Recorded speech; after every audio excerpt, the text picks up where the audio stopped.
I got their drip. I got their body. We got their guns. We got their dope.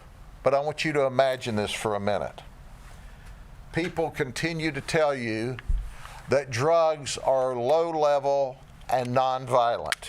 Where you see $50,000 in drip, where you see, that not so dangerous drug of cannabis, you see guns.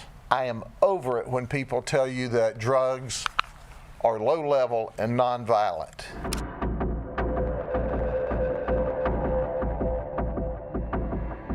I got their drip. I got their body. We got their guns. We got their dope.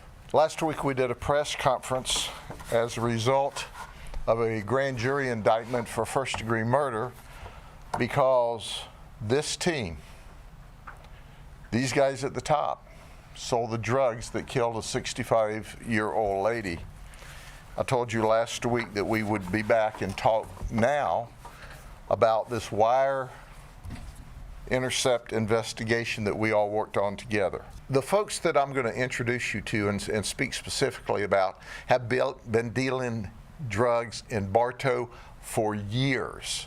You're going to hear me talk about they have been to prison before. And you're going to hear about me talk about different amounts and kinds of drugs. So as we begin, let's talk about our number one man. And our number one man, who should be here someplace,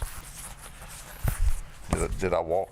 I think I left him right here because he was our number one man, is Nathaniel Donald. He's known as Nate. This man is the kingpin of Bartow, of the drug sales that occur. He's the tip of the spear or the head of the snake. He's not a pharmacist, but those under his command will make sure that you have marijuana, fentanyl, crack cocaine, MDMA, all kinds of pills to include oxycodone, hydrocodone, ketamine.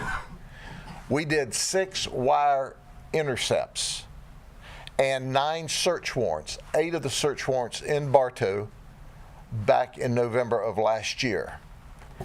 And guess what? $50,000 in drip. But I want you to imagine this for a minute. People continue to tell you that drugs are low level and nonviolent. They're anything but low level and nonviolent. Where you see $50,000 in drip, where you see, that not so dangerous drug of cannabis, you see guns. And you see first-degree murder from overdose. So I am over it. I am over it when people tell you that drugs are low level and nonviolent. And the men and women that you see here today representing the hardworking detectives, and I can tell you my narcotics teams are the very best. They have to stand in the face of firearms like this when they serve search warrants. We have to spend the money on T3s, as we call them, wire intercepts, in order to effectively bring down organizational groups. And the reality is, Nathaniel, or Nate, is at the top. But let me introduce you to some of his workers.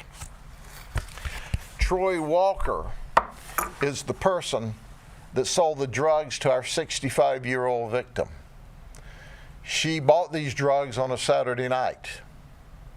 She took some of these drugs, and on Sunday morning, she was walking out of her house to church when she collapsed. So she died so Nate could have this drip. Did you hear what I said? He's buying this drip from selling drugs to people on the streets, one of which died. And this is the first time in the history of the sheriff's office that we've actually monitored conversations about their scurrying around after she died from Troy selling this drug. So where did Troy get it from? Another member, Brian Myrick. Brian is 42. He sold the crack cocaine to Troy. Troy sold the crack cocaine to our victim. Listen, he was released from prison for serving 4 years on a 3-year minimum mandatory where we arrested him before. He was still on probation from that time when we arrested him again. This is really kind of the pivot guy in Bartow. He is the main street pusher, the main connection between him and those that are selling and using on the streets. 32 people are listed here, but we're focusing on this. He's already been to prison on 2 occasions, and now he sold the drugs to Troy, who had been to jail or prison on 2 occasions, and killed a 65-year-old lady. If these guys aren't in jail, if they're not in prison, they're selling drugs on the streets in Bartow. They just are. And everybody in Bartow knows it, but they're afraid of them. Then you have Herbert Merrick's. He sold Brian Myrick pills. Myrick would sell Merrick's cocaine. Myrick told Merrick that he fronts the pills to the girls so he can kind of get them coming back. And then he does other business with them. He's currently out on bond. Oh, just a thought. He's been in prison too previously. And then there's Isaiah Donnell. He's Nate's brother. We arrested him in February of 2024 for trafficking in cocaine, and he was out on bond. And guess what happened in October of 2024? He comes back up on our T3, still dealing dope, while he's on bond for trafficking from 6 months earlier, waiting on charges. You see, folks, these people will never quit selling dope if they're not locked up. And people die. And we have the empirical evidence that they die from it. Then there's Elijah Nahad. He's 23. He was the marijuana dealer. He's the connection from Orlando selling the marijuana. We caught him selling 11 pounds to Brian Myrick. And guess what? He came up on our T3 with a lot of details. Then there's Michael Caballero Medina. He's 24. He's from Venezuela. Now this is part of the frustrating confluence of federal immigration issues and local law enforcement issues. He's in this country illegally. And guess what? He was trafficking in MDMA. We caught him with a pound of it. We're waiting on the lab to return the results, but we caught him with a pound of what we believe to be ketamine. We had a trafficking warrant out for his arrest. We arrested him as part of the T3. He made bond. We had an immigration hold on him. So when he made bond, the feds came and picked him up, because that's what they do when they're finished doing business with us. They picked him up and deported him.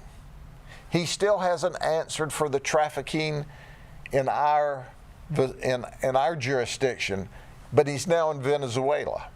So what we've done is we've issued a capias for his arrest. If he ever comes back into the United States, we will, at that point in time, take him into custody And then we'll be able to no bond him and hold him until he answers for his part of this organized narcotics ring.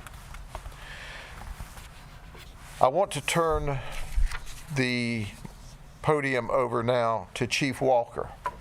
It's an honor to work with him and the Bartow police officers on investigations. But you must understand that it takes all of us that I spoke of to successfully do these complicated investigations. And our organized crime team and our different narcotics units make all this work because we all come together and coordinate our efforts. And our goal this time is that these folks don't go to prison for 4 years or 5 years because it's only drugs. It's only drip. I mean, when people are walking around with $50,000 worth of jewelry around their neck and they've sold millions of dollars worth of drugs in and around Bartow, they're a menace to society. They've got to stay in prison or people die.